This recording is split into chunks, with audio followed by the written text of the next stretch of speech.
wabarakatuh.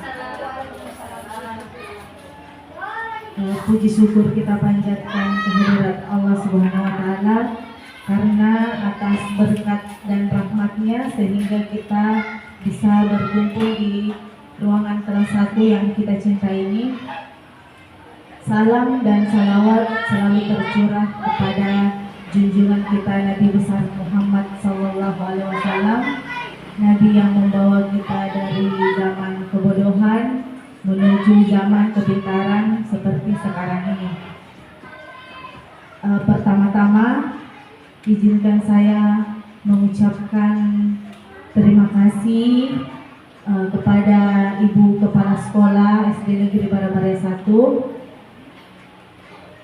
dan juga teman-teman guru yang sudah meluangkan waktunya untuk hadir di aksi nyata saya dalam program pendidikan guru penggerak ini, yaitu diseminasi menyebarkan pemahaman dan penerapan pengalaman budaya positif pada modul 1.4 yang terakhir. Untuk mengefisienkan waktu, baiklah, mari kita mulai dengan mengucapkan Bismillahirrahmanirrahim.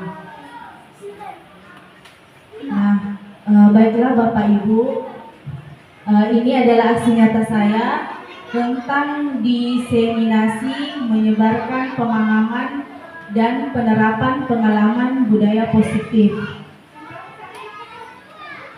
Jadi budaya positif itu merupakan perwujudan dari nilai-nilai atau keyakinan universal yang diterapkan di sekolah.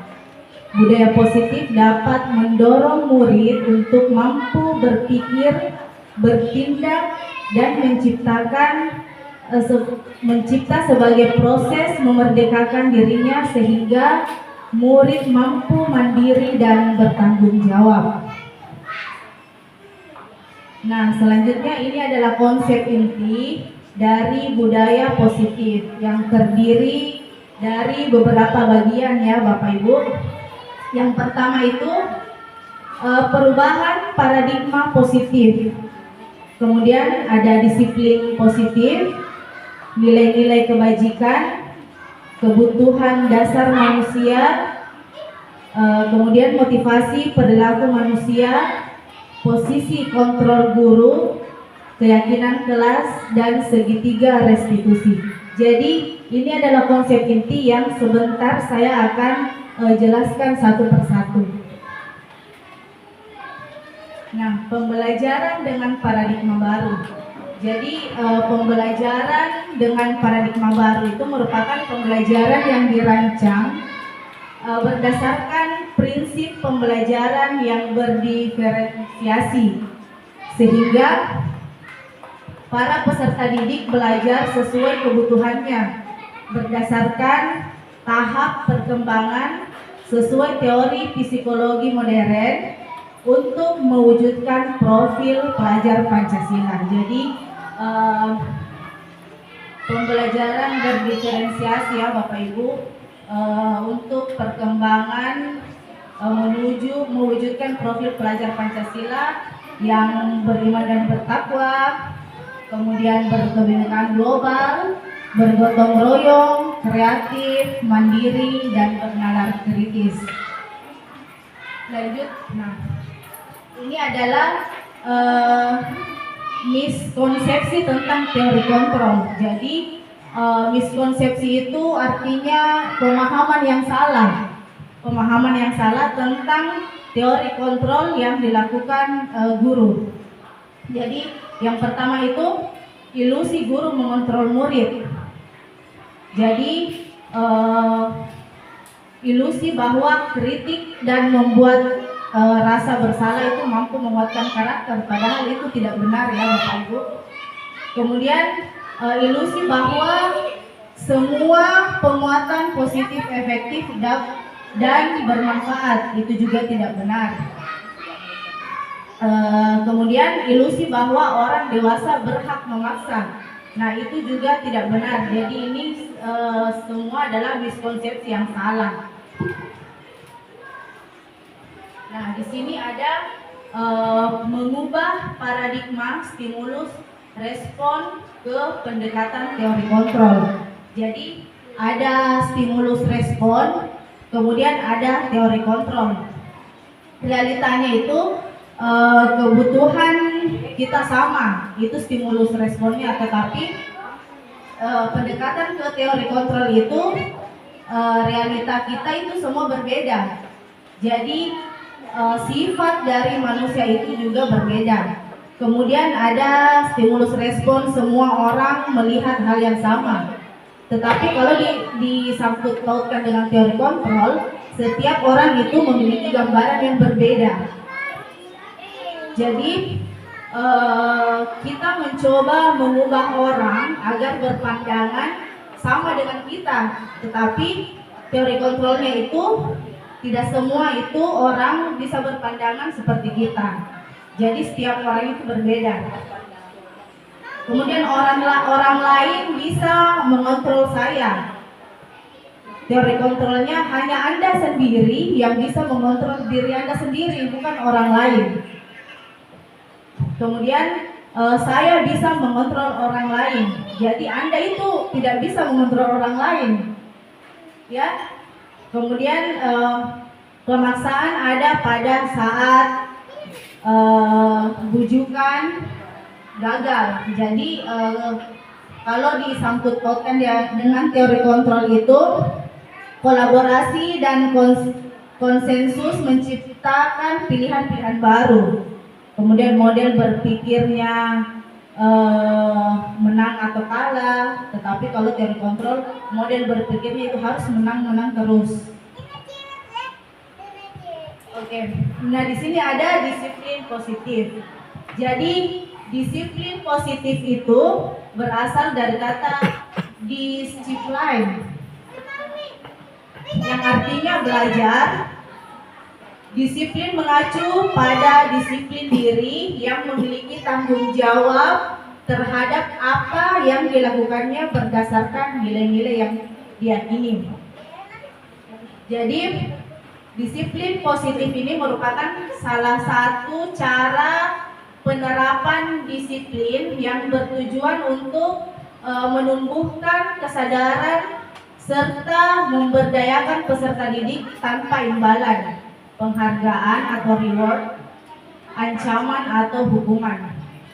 Nah, sebagai pendidik, tujuan kita adalah menciptakan peserta didik yang memiliki disiplin diri, sehingga mereka diperlakukan berperilaku mengacu kepada nilai-nilai kebajikan universal dan memiliki motivasi intrinsik dalam perubahan perilaku ke arah yang lebih baik.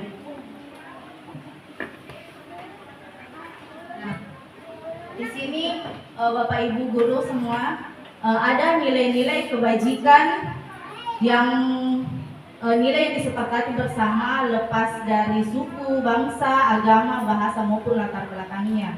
Ini adalah contoh nilai kebajikan institusi atau organisasi. Jadi yang pertama itu profil pelajar Pancasila, yaitu beriman dan bertakwa kepada Tuhan Yang Maha Esa dan berakhlak mulia, berkebinekaan global, gotong royong, mandiri, kreatif, dan bernalar kritis. Kemudian ada Ibu Primariers program, toleransi, rasa hormat, kemudian integritas, mandiri, menghargai, antusias, empati, keingintahuan, kreativitas, kerjasama, percaya diri, dan komitmen.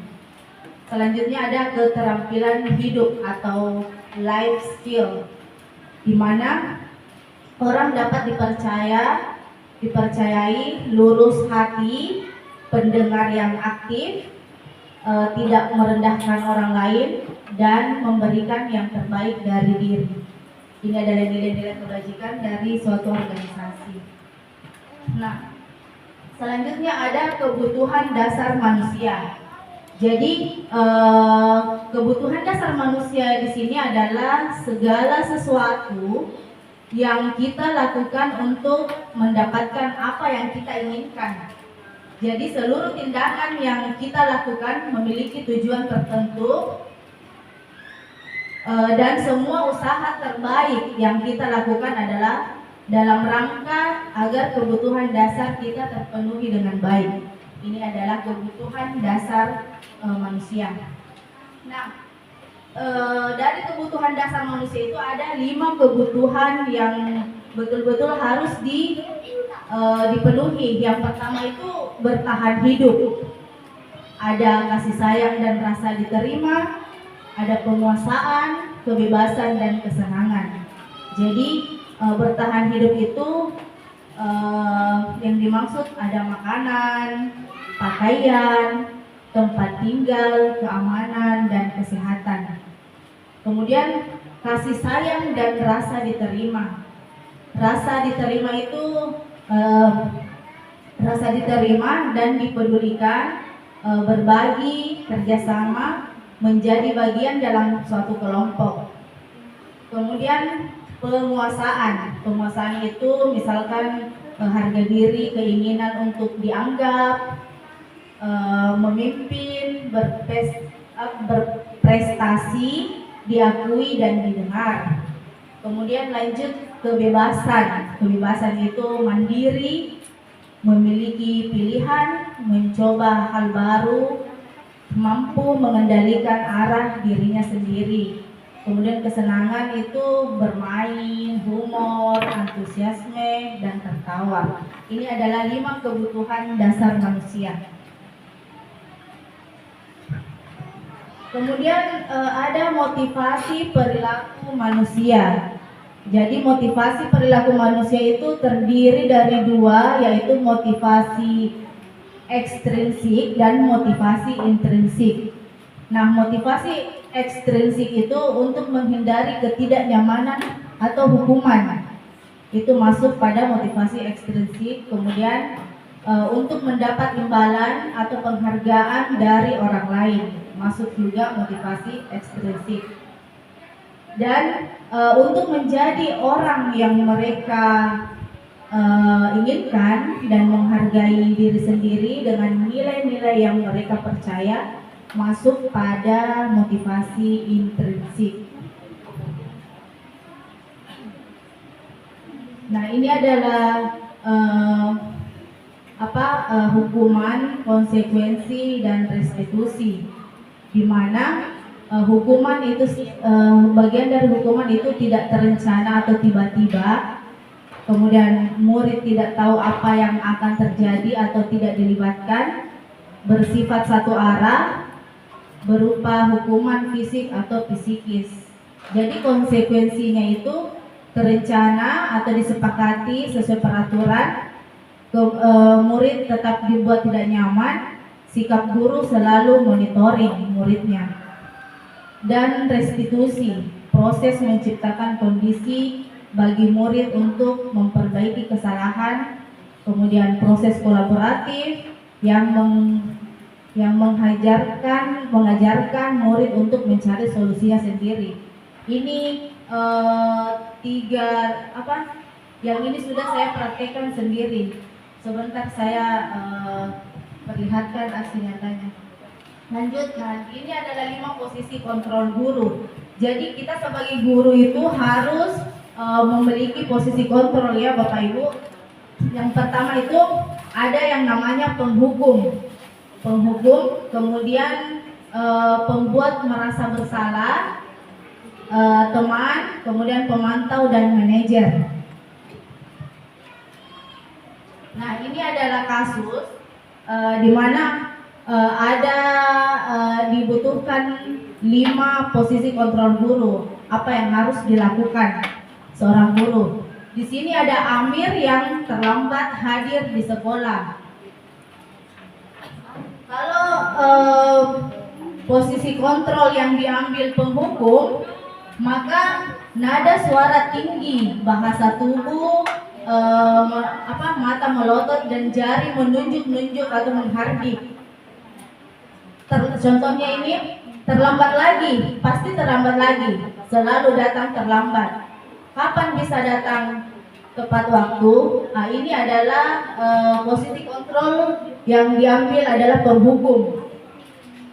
Dan tanyakan kepada diri kita sendiri sebagai seorang guru, bagaimana perasaan murid bila guru berbicara seperti itu pada saat muridnya datang terlambat.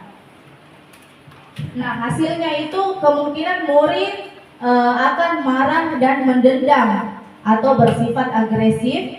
Bisa jadi sesudah kembali duduk, murid tersebut akan mencoret-coret bukunya atau meja tulisnya. Lebih buruk lagi, sepulang sekolah murid melihat motor atau mobilnya dengan menggoresnya dengan paku, kendaraannya Bapak Ibu. Ya, ini adalah posisi kontrol penghukum, ya. Jadi penghukum itu nada suaranya tinggi, kemudian menunjuk-nunjuk siswa murid kalau terlambat, itu bukan hal yang baik ya, melainkan itu akan menjadi hal yang buruk. Jadi murid kita itu akan mendendam. Kemudian posisi kontrol selanjutnya adalah pembuat merasa bersalah. Jadi pembuat merasa bersalah di sini itu nada suaranya memelas, halus, sedih, kemudian bahasa tubuhnya merapat pada anak dan lesu. Nah, di sini guru bertanya, Amir, kamu ini bagaimana ya? Kamu sudah berjanji dengan ibu tidak akan terlambat lagi. Kamu kenapa ya senang sekali mengecewakan ibu? Ibu benar-benar kecewa sekali. Nah, bagaimana perasaan murid bila ditegur seperti cara ini? Hasilnya itu murid akan merasa bersalah. Bersalah telah mengecewakan ibu atau bapak guru. Murid akan merasa menjadi orang yang gagal dan tidak sanggup membahagiakan orang lain. Dan kadangkala sikap seperti ini lebih berbahaya dari sikap penghukum yang tadi, karena emosi akan tertanam rapat di dalam hati murid. Kemudian murid menahan perasaannya, murid tertekan.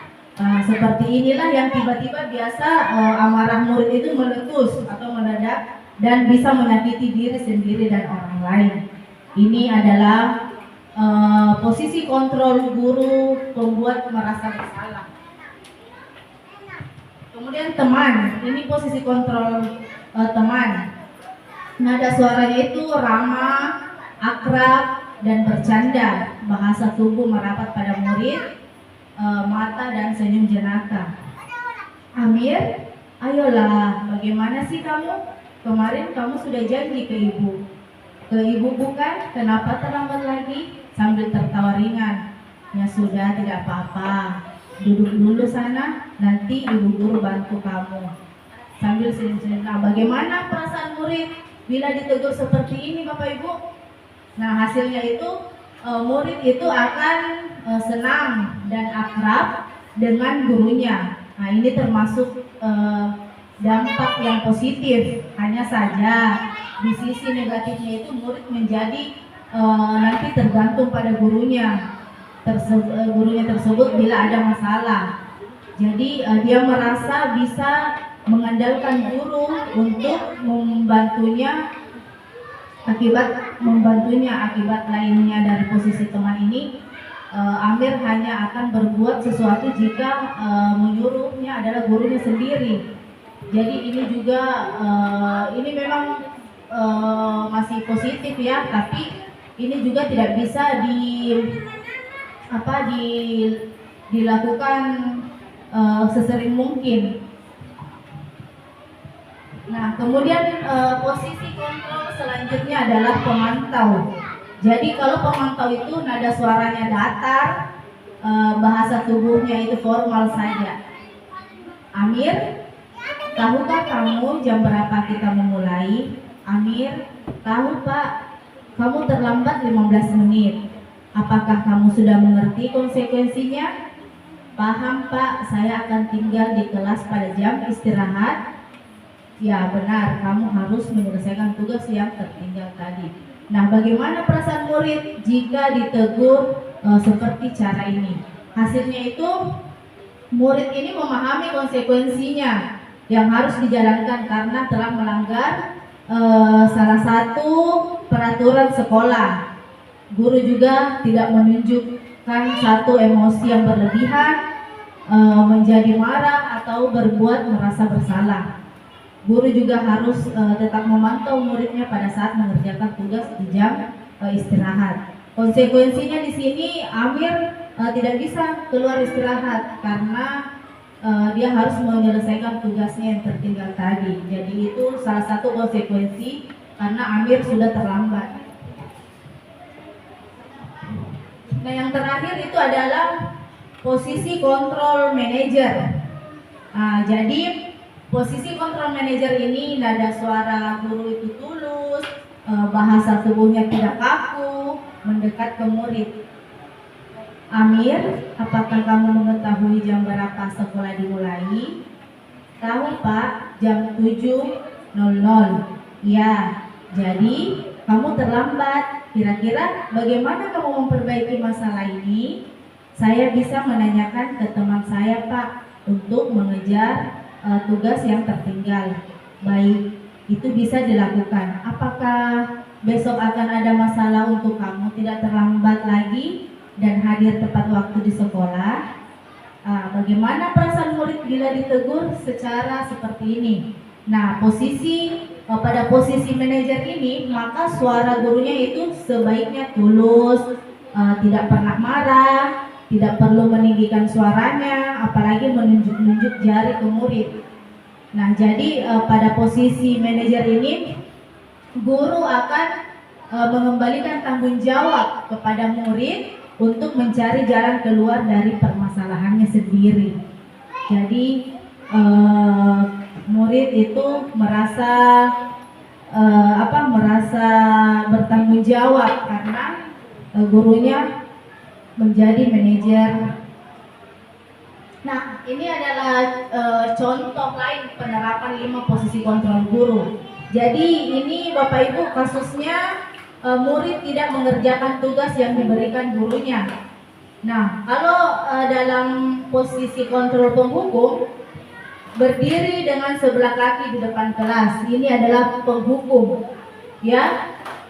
Ini adalah penghukum. Jadi kalau pembuat merasa bersalah, kesekian kali ibu sudah ingatkan, kamu senang ya melihat ibu terus-terus bertindak seperti ini. Ini adalah posisi pembuat merasa bersalah. Jadi murid akan merasa bersalah karena melakukan kesalahan. Kemudian posisi kontrol teman. Ayo dong, kamu kerjakan tugasnya nanti kalau sudah selesai kita main game. Ini adalah posisi kontrol sebagai teman. Kemudian pemantau, kamu sudah melakukan kesalahan dan sudah mengetahui konsekuensinya. Sekarang selesaikan dan segera kumpulkan. Ini adalah pemantau. Kalau manajer itu apakah kamu tahu kesalahanmu, keyakinan sekolah apa yang kamu langgar, dan apa yang akan kamu lakukan untuk menyelesaikannya. Ini adalah posisi kontrol manajer Bapak Ibu. Jadi menurut Bapak Ibu, posisi kontrol sebagai kita sebagai guru itu kira-kira yang mana harus kita pilih? Posisi kontrol yang bagaimana yang harusnya kita sebagai guru dapat mengontrol murid seperti apa?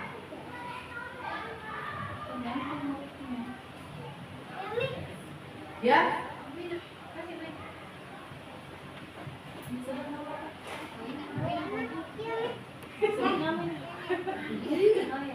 Terima kasih kesempatan yang diberikan. Saya bernama Ibu Ina, untuk belajar mengajar tentang pendidikan agama Islam. Kalau dari penerapan yang kita tadi Ibu paparkan, saya tergantung dari situasi dan kondisi murid tersebut, karena tidak semua murid bisa kata halusnya kita halusi. Ada murid yang terkadang memang mungkin pembiasaan di rumah sudah sering dikasari atau dikerasi sama orang tua, sampai di sekolah kalau kita mau kasih halus kayak apa ketua aja Ki. Nah, jadi menurut saya tergantung situasi dan kondisi dari di mana kita tempat kita mengajar. Itu saja Bu. Terima kasih. Ya, terima kasih. Menurut Ibu Ina tergantung dari kondisi ya, situasi pada saat itu. Karena kebanyakan juga murid itu berperilaku yang luar biasa. Ada yang lain, siapa tahu ada ibu bapak yang ingin posisi kontrol apa yang cocok kepada kita sendiri sebagai seorang guru dari 5 posisi kontrol tadi, dan kasusnya itu murid tidak mengerjakan tugas yang diberikan guru. Ada pemantau, ada penghukum, pemberi rasa bersalah, teman, dan manajer. Posisi kontrol apa kira-kira yang ibu pernah lakukan di kelas dari kelima posisi kontrol tersebut? Apa? Wanda?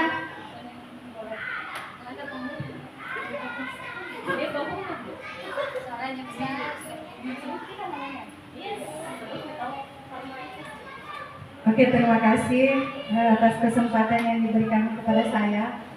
Nama saya Anna. Saya mengajar PJOK. Posisi kontrol guru, kalau saya pribadi itu saya berada di posisi penghukum. Mungkin karena karakter saya ya, dan karakter mata pelajaran yang saya ajarkan, juga karakter siswa yang ada di sekolah kami ini yang wataknya keras-keras. Jadi saya sering menerapkan itu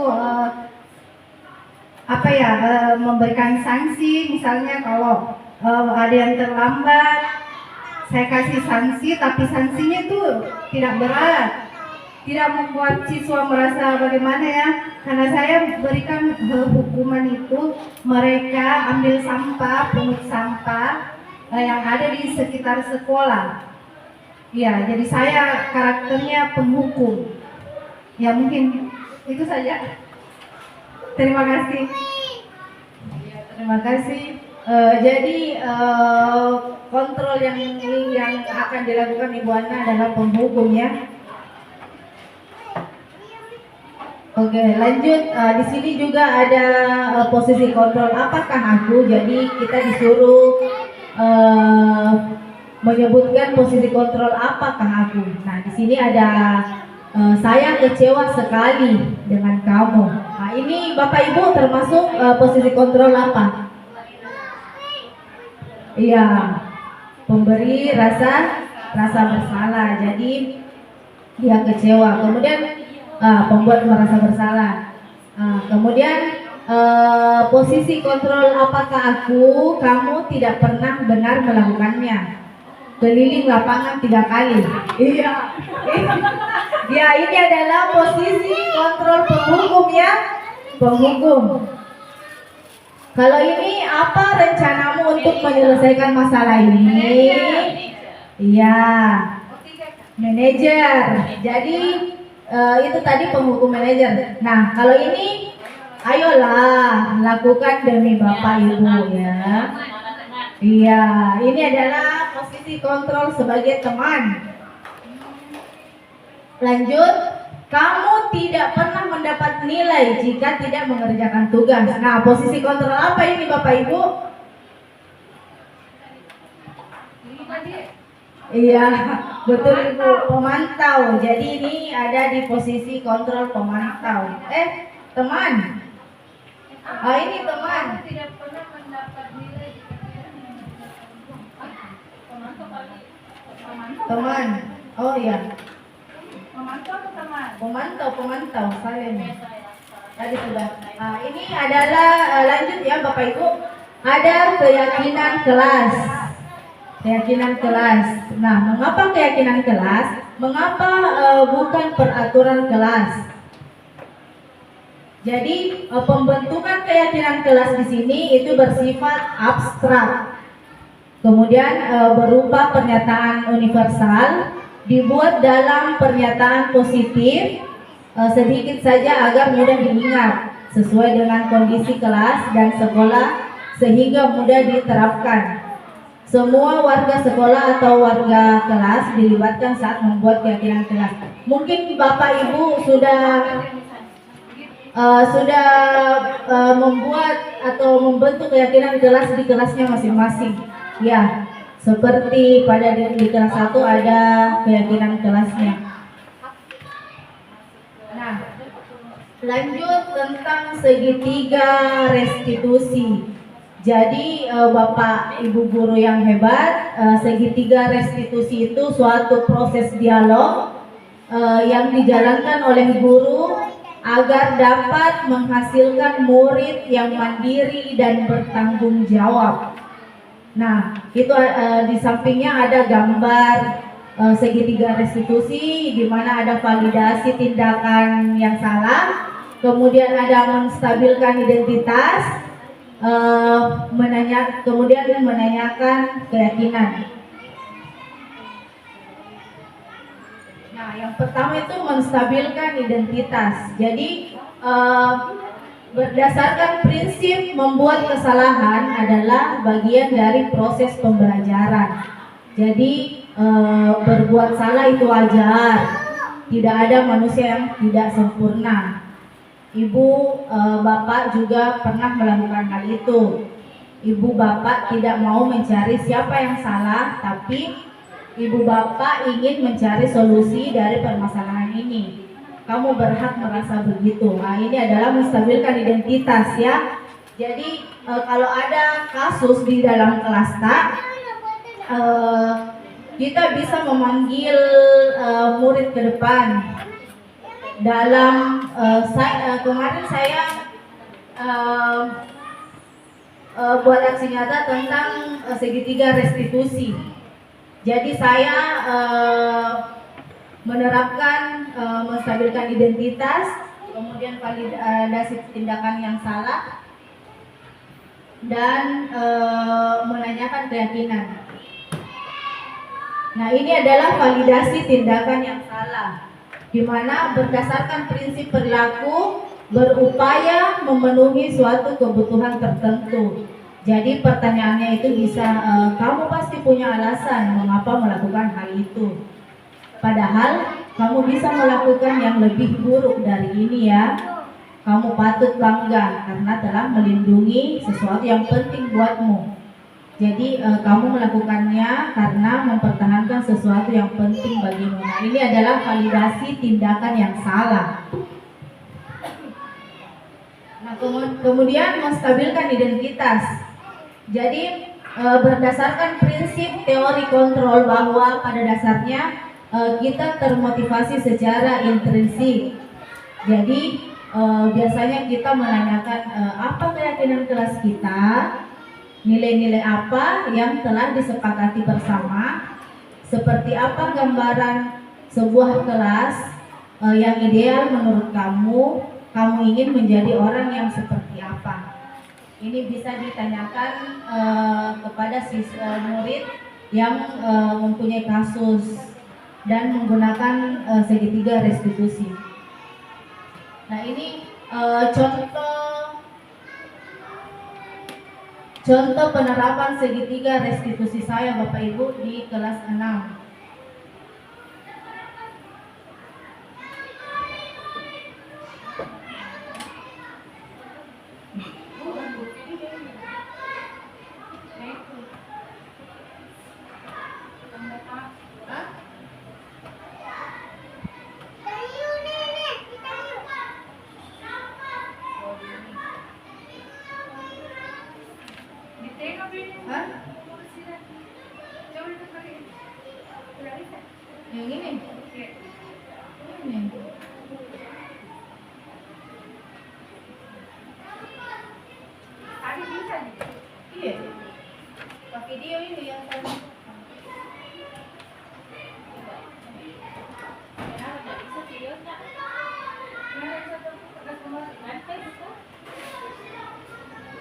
harusnya linknya yang kita pasang kan. Hah? Link. Canva ini.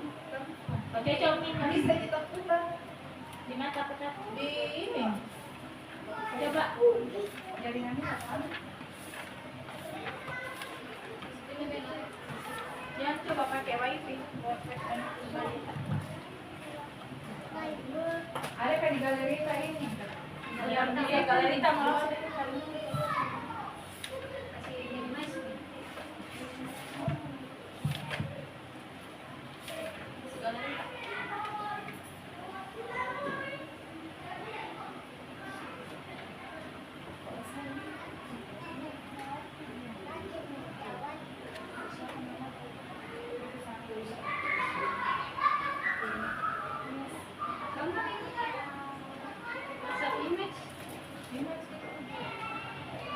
Di bawah apa nih, Teh? Yang ada gambaran.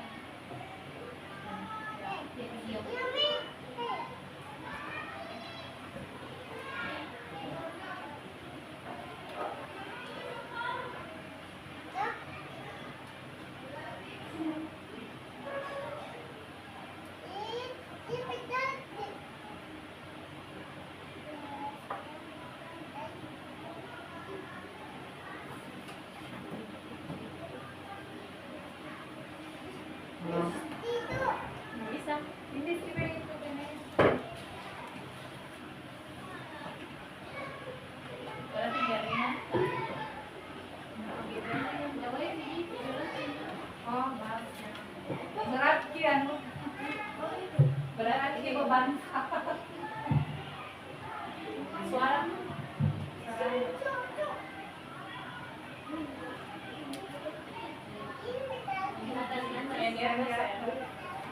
Itu tetapnya.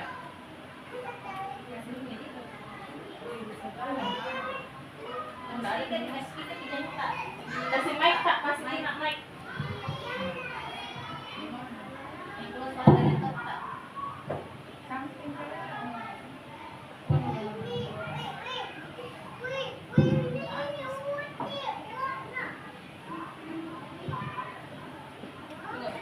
Stop video bisa nukan.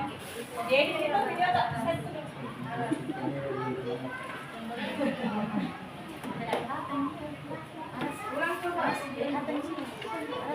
Baru 37 menit. Ada yang namanya Iya. Iya.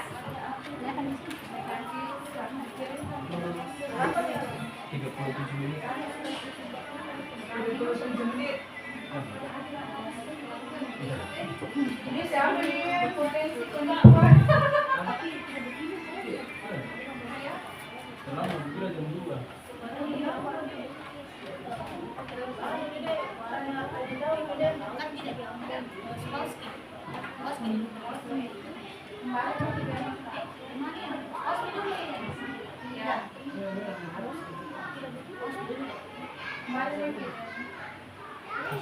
Bisa tidak? Jangan dulu. Sudah nih. Bagus.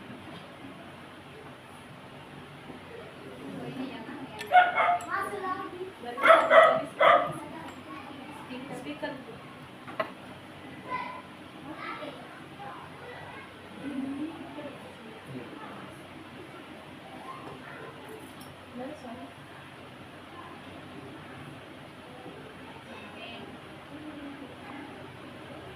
Ya, jadi tadi itu adalah penerapan segitiga restitusi yang saya terapkan di kelas 6. Penutup dalam penerapan program disiplin positif ini hendaknya guru itu memiliki standar kepribadian profesional dan sosial yang baik, di mana guru mampu merefleksikan dirinya sendiri dalam posisi kontrol saat ini. Jadi bagaimana perjalanan dirinya sebagai among atau manajer yang menuntun murid-muridnya menjadi insan yang mandiri, merdeka, dan bertanggung jawab.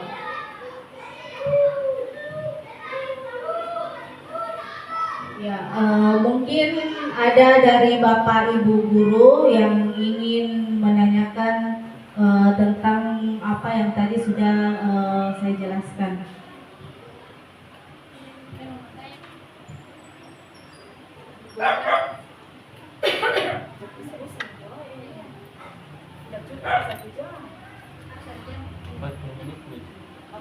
atau penambahan penguatan bagi pembangunan. Cukup bisa 30 menit, 20 mantap. Ya, terima kasih.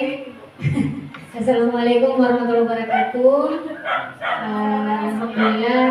Pertama-tama saya mohon maaf karena ini sudah mungkin pertemuan ketiga kalinya ya untuk sharing, dan saya baru bisa untuk hadir di acara aksi nyata diseminasi Ibu Mursida sebagai calon guru penggerak. Jadi yang pertama-tama harus dimaknai itu ketika kita jadi guru penggerak bahwa sebelum menggerakkan orang lain kita harus memakai prinsip-prinsip yang sudah kita pelajari di guru penggerak untuk diri kita dulu, ya, untuk diri kita dulu. Yang tadinya miskonsepsi yang kita sudah yang kita jalankan selama ini sebelum masuk program CGP dan menganggap bahwa itu adalah keyakinan terbaik kita. Dengan mendapatkan ilmu ini mungkin bisa dikikis, dikurangi bahwa oh selama ini saya ternyata keliru ketika saya berada di posisi selama ini saya berada di posisi kontrol penghukum saja. Saya pokoknya tugas guru hanya kayak kunci. Kalau mau putar ke siswa ya putar, kalau saya suruh ke kanan siswa harus ke kanan. Pokoknya orang dewasa itu adalah pemaksa. Ternyata setelah kita belajar teman-teman hari ini ternyata ada 5 posisi kontrol guru yang pada akhirnya dengan pemahaman yang kita miliki secara bertahap, posisi terbaik itu adalah seyogyanya kita berada di posisi manajer. Jadi sebelum mungkin saya juga pernah berada di penghukum, saya pernah berada di pembuat rasa bersalah, saya bahkan masih di posisi teman, pemantau, dan sekarang kita belajar bagaimana bisa memanage diri kita dan anak-anak kita. Jadi seperti tadi kebutuhan dasar manusia bahwa ternyata sudut pandang pemahaman kita bahwa kebutuhan manusia itu kan berbeda-beda dilihat dari sudut pandangnya. Jadi sebenarnya tidak ada yang salah dari 5 posisi kontrol ini. Kembali dilihat pada kondisi mengapa kita memilih posisi kontrol tersebut. Jadi misalnya kita memilih posisi kontrol sebagai penghukum, kita harus memvalidasi nih, mencari alasan mengapa kita berada di posisi itu. Kita juga harus mencari-cari fakta, memvalidasi mengapa kita harus di posisi kontrol daripada harus menjadi temannya si anak ini. Jadi tidak serta-merta kita jadi penghukum, tapi harus kita cari alasannya juga kenapa jadi penghukum. Oke, itu maksud saya. Jadi misalnya di si anak A, saya sebagai penghukum, si anak B, saya pembuat rasa bersalah. Artinya kita memperlakukan siswa sesuai dengan nilai-nilai apa yang mau kita tumbuhkan pada dirinya, kan seperti itu. Jadi memang ada kembali lagi ke teori tadi, mengapa kita melakukan ini dan itu, karena ada 2 faktor kan, faktor eksternal dan internal. Atau intrinsik dan ekstrinsik. Harapan tertingginya bahwa kenapa kita melakukan ini atau itu kembali jadi motivasi intrinsik, bukan ekstrinsik. Jadi ketika kita selalu melakukan, misalnya mau Kak mengajar baik-baik deh karena hari ini saya mau diobservasi sama Bu Yus, berarti motivasimu bukan motivasi intrinsik, tapi karena mau dilihat sama Ibu Yus, berarti kita masih berada di posisi ekstrinsik, berarti perilaku kita masih dikontrol orang lain. Ketika perilaku kita masih dikontrol orang lain, berarti ini sudah masuk bagian bahwa kita belum mahir atau belum dapat menerapkan disiplin positif pada diri kita sendiri. Sementara kan sebagai orang dewasa tentu kita punya nilai-nilai yang kita yakini secara pribadi dan secara sosial. Jadi harapan saya sebenarnya ini sudah kita lakukan mulai dari pertama kita mengajar, bahkan saya sendiri pernah berada di posisi seperti itu. Jadi kita kembali lagi, kita berada di posisi kontrol yang mana, dalam kondisi apa, dengan alasan apa, sampai kita berada di posisi kontrol seperti itu. Ada juga guru yang merasa kalau saya jadi penghukum terlalu besar energiku, nanti saya jadi temannya saja deh. Kenapa saya memilih jadi temannya? Karena saya lihat mungkin stres di rumahnya anak-anak. Masa saya di mamanya, bapaknya sudah bertengkar di rumah, datang terlambat, memarahi lagi, tambah stres ke anak-anak. Karena alasan itulah maka kita memposisikan diri sebagai teman. Nah, itu juga bisa. Artinya ketika kita memilih 5 posisi kontrol ini, kembali lihat latar belakang siswa yang mau dikasih apa. Ya, jangan sampai siswa stres di rumah, pergi di sekolah tambah stres lagi. Jadi mengapa memang di disiplin positif ini sebisa mungkin kita tidak memaksa siswa untuk melakukan kebaikan. Yang dilakukan adalah menjelaskan kenapa kebaikan itu perlu dilakukan. Jadi misalnya harus pungut sampah, tapi kita tidak jelaskan kenapa harus pungut sampah. Disiplin positif itu harus dijelaskan kenapa harus dipungut sampah nak, karena ini alasannya. Kalau tidak pungut sampah sesuai keyakinan kelas sudah kita lakukan apa? Kotor kelasnya. Jadi apa yang dilakukan? Dipungut sampahnya. Berarti sudah masuk proses segitiga restitusi. Karena sudah menyangkut sudah ada kesepakatan kelasnya, kita memvalidasi lagi dirinya, ya, identitas dirinya, dan ada proses diskusi. Artinya ketika kita memaksakan seseorang melakukan itu, harus ada alasan yang mendasari juga. Tidak boleh langsung serta-merta dipaksa, ya, seperti itu dari saya. Mungkin sebagai penguatan saja. Jadi harapan saya Ibu Mursida bisa mendampingi atau menemani teman-teman guru yang belum selesai keyakinan kelasnya, ya.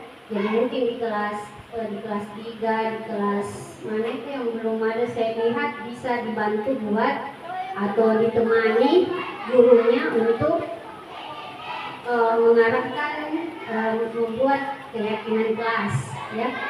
Karena waktu saya dulu CGP namanya kesepakatan kelas, sekarang berubah lagi jadi keyakinan kelas. Jadi memang ada perubahan-perubahan disesuaikan dengan perubahan-perubahan yang berlaku lagi pada zaman ini. Itu saja, ya. Jadi mungkin teman-teman yang berada di posisi kontrol penghukum mulai dari hari ini, karena kita sudah tahu ilmunya, ada teorinya, bisalah bergeser dulu ke posisi pemantau, ya. Kalau misalnya memang untuk anak ini tidak bisa dikasih harus jadi teman, pelan-pelan naiklah jadi pemantau dulu baru manajer. Kalau pembuat rasa bersalah, kalau saya pribadi tidak pernah juga pakai itu, karena masa tidak kasihan dia ibu. Pernah saya pakai sih itu ke kelas 2, masa kita buang sampah tidak kasihan dia ibu terus yang menyapu, ya. Apalagi guru kelas rendah itu biasa pakai senjatanya itu.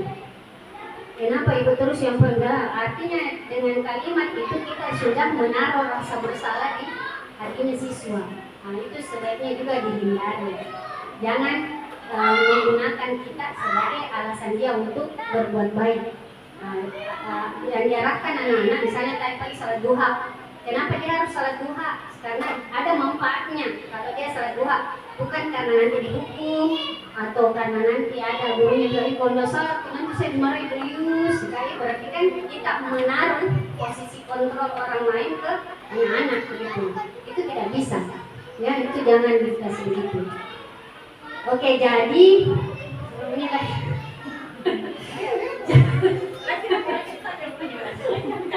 Saya kayak tahu masalahnya. Ibu Farida ada. Ibu Farida berada di posisi siapa kamu sharing Iya, oke, bubarin lagi deh. Assalamualaikum warahmatullahi wabarakatuh. Terima kasih atas kesempatan yang diberikan kepada saya sebagai guru di kelas 3D sekarang ini. Saya memposisikan murid itu dia ke sekolah harus gembira, bahagia, tanpa beban. Kalau perlu jabe-jabe ladeni. Jangan kenapa?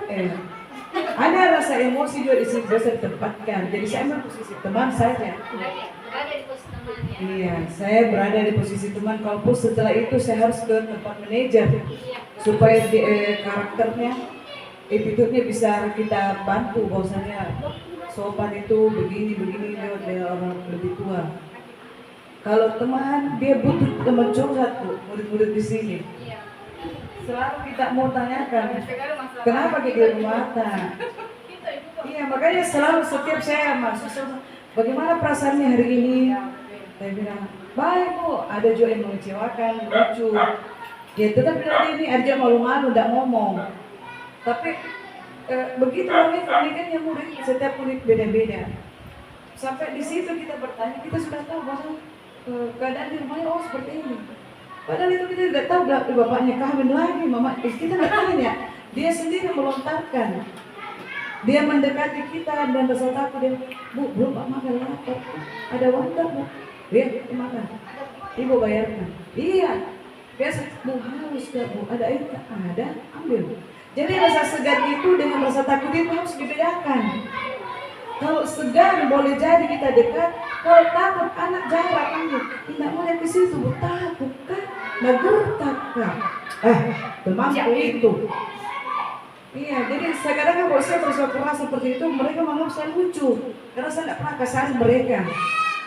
Itu yang saya kira untuk sementara saya bisa ungkapkan di forum kecil ini di sekolah kita ya.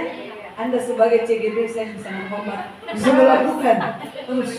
Oke, terima kasih sampai sini.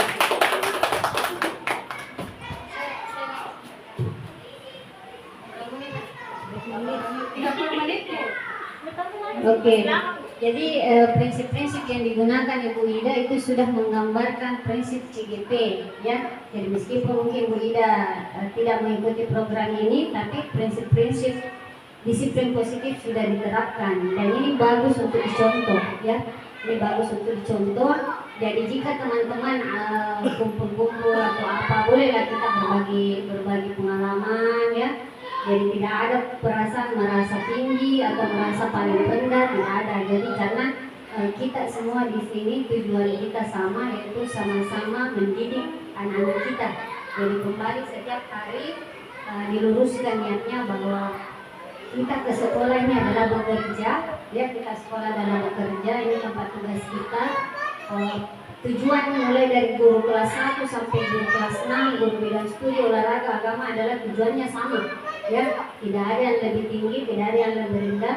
Pokoknya semua berkontribusi punya peran masing-masing. Ibaratnya puzzle, kita ada bagiannya, kita ada bagian masing-masing. Jadi kalau hilang satu, hilang Ibu Anna atau Ibu Ida kan lainnya tidak jadi puzzle.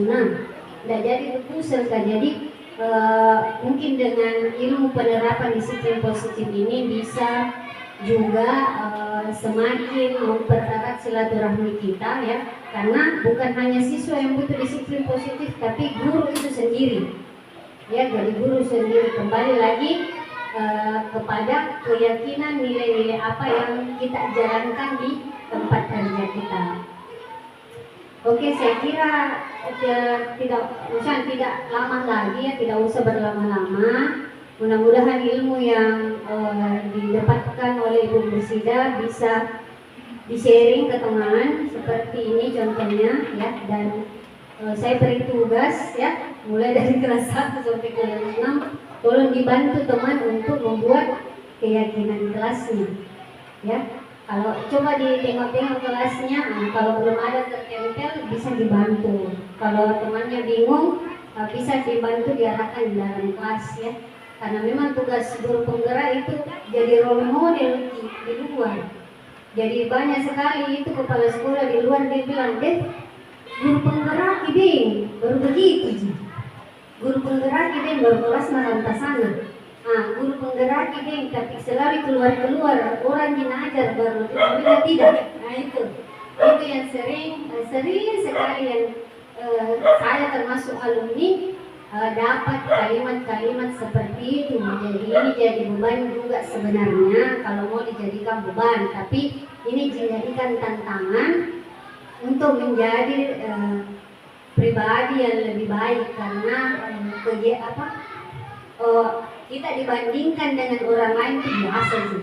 Jangankan orang dewasa, anak-anak kita saja bandingkan. Bagaimana cara membandingkannya anak ya dengan nilainya kan, dengan pemberian predikat. Oke, saya kira itu saja yang bisa saya sampaikan. Mudah-mudahan ilmu ini bisa bermanfaat untuk teman-teman ya. Jadi silakan ditutup diskusi. Kecuali ada ya, terima kasih Ibu Bapak sudah memberikan penguatan. Mungkin ada lagi yang bisa memberi tambahan atau bagaimana posisi kontrol yang Ibu Bapak lakukan di kelas? Mungkin Ibu Jenny? Oh, iya Ibu Ana. Ya, terima kasih. Tadi kan 5 kontrol guru. 5 posisi kontrol guru. Ada penghukum, pembuat rasa bersalah, pemantau, manajer, dan teman. Di antara yang saya mau tanyakan, di antara 5 ini seharusnya kita sebagai guru, seharusnya kita berada di posisi mana di antara 5? Mohon pencerahan dan penjelasannya. Terima kasih. Ya, terima kasih. Mungkin sebagai seorang guru itu yang posisi kontrol yang seharusnya kita lakukan itu berada pada posisi kontrol manajer. Itu yang seharusnya. Ya, pengalaman saya sebelum masuk CGP itu posisi kontrolnya bisa saya terapkan itu bisa penghukum, pernah juga merasa bersalah, pernah juga jadi teman, pernah juga jadi pemantau. Tetapi setelah saya mempelajari atau mendapatkan ilmu dari CGP ini, posisi kontrol yang seharusnya guru yang diterapkan itu adalah posisi kontrol manajer. Itu yang seharusnya. Mungkin hanya ini saja Bapak Ibu guru, Bapak Ibu guru yang hebat. Terima kasih atas kesempatan dan meluangkan waktunya untuk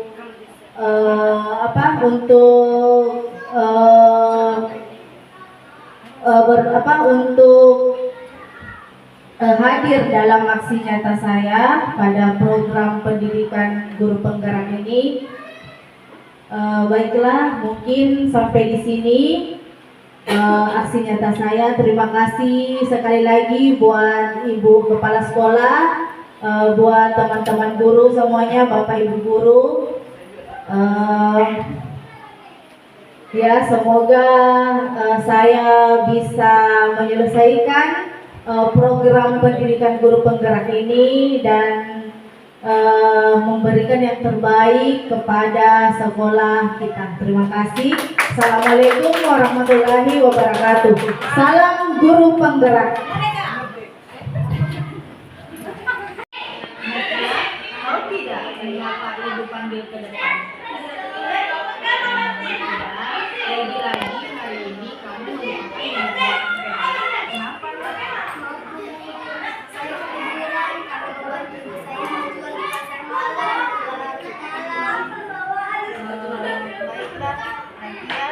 Ibu bangga